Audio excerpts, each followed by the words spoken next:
Don't try to adjust your television. This is indeed an entire house. And with us this morning is Art Lebach from the Tiny House that is happening very soon. Art, how are you? The Tiny House Festival. I'm well, thank you. How are you? I'm doing great. Okay, tell us all about the Tiny House Festival and how these tiny houses have come such a long way. Yeah, years ago, the tiny houses were 12 or 14 feet long. Now they're renovated RVs, or they're 40 feet long or 30 feet long, as long as they're under 400 square feet, and they come in all shapes and sizes. That's right. And you can really do so much once you are inside one of these houses. Now, what happens when somebody comes out to the festival, Art?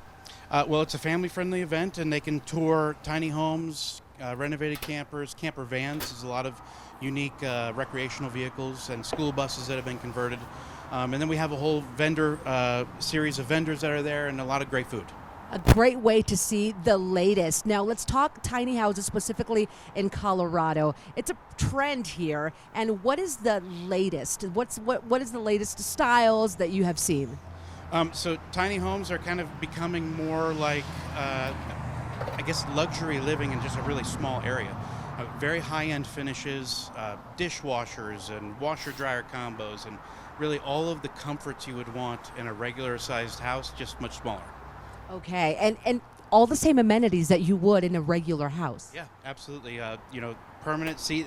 Some of the concern is always, where do I have my dinner? Where do I change for the day? And a lot of these, there's been a lot of ingenuity and a lot of changes that have happened in many years where those things are no longer an issue, and a lot of people have, they've really come a long way. Okay, Drew, who is also with us here today, won Best in Show 2 years ago. Is he inside? He is. All right, so we're going to go talk to him? Yep. All right, let's go. Drew! Hi there. Oh, there he is. How are you, Drew? Doing well. How you doing? I'm really, oh my gosh, what did I just step on? Oh, you're okay. I just stepped on something. Super blown away with how much you can get done in one of these tiny houses. Yeah. You won Best in Show 2 years ago. What was that like? Oh, it was great. Just knowing that the people voted and it was their choice, and then seeing their expression when they walk through my homes, it's just so rewarding. And what kind of conversations happen? What can people see when they come out to the festival? Yeah, tons of different designs. I remodeled this 1949 Spartan manor, 75-year-old shell that was completely gutted. But then there's a lot of other companies there that, you'll see more traditional type tiny houses as well. Yeah, that's right. Tell me about the one we're inside right now and how this all happened. Yeah, I found the shell in Santa Fe, New Mexico, and I've always loved the history of these and just got to work on it. And it's nice that it was completely gutted, so I didn't have to worry about, keeping it historically accurate. And I chose finishes that kind of were from the time period. So we have a lot of reclaimed oak, a lot of leather, and a lot of metal in this tiny house. It's super cool. What is the most innovative thing you've built into a tiny home? Well, this is pretty cool. We have the shower panel is hidden inside this cabinet, and you'll pull it out, set it up here, and put your curtain around, and then we have an in-floor shower grate there. Oh my, so that is where you would take a shower. Yeah, why dedicate, a full-time room to a space that you use maybe 10-15 minutes a day. So do you actually live in this Airstream conversion? I am moving in it, yep, and I'll tour around to different tiny house festivals and showcase it, and then I get jobs and other tiny house builds through this. So, and I love that you can hang up all your clothing. You've got your drawers, Yeah. You've got your sleep space, a sink, a kitchen. I mean, everything you could possibly want, even a living space, an eating space